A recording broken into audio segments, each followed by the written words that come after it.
বলা নেই কওয়া নেই সকাল সকাল ফোন বিভ্রাট। যে কোনো বিভ্রাটই যদিও না বলে কয়েই হয়, তো সেদিনও সকালে হঠাৎ করে ফোনটা পিছলে গিয়ে দেহ রেখে দিল। আর আমাদের তো কপালে ভাঁজ, কারণ একে দুপুরে কলকাতা যাওয়া আর তারপর আবার পকেটে নামবে ধস। তো কিছু করার নেই, চলে গেলাম মোবাইলের দোকান।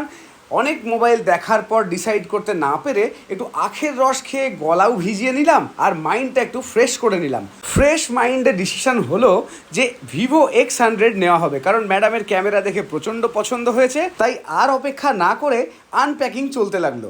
একদিকে হঠাৎ করে এই টাকা খরচা আর অন্যদিকে একটা নতুন জিনিস আসার আনন্দ, সব মিলে মোটামুটি ঘন্টা 3-4 মোবাইলের দোকানে কাটিয়ে এইবার আমরা যাব ট্রেন ধরতে, কারণ যেতে হবে কলকাতা।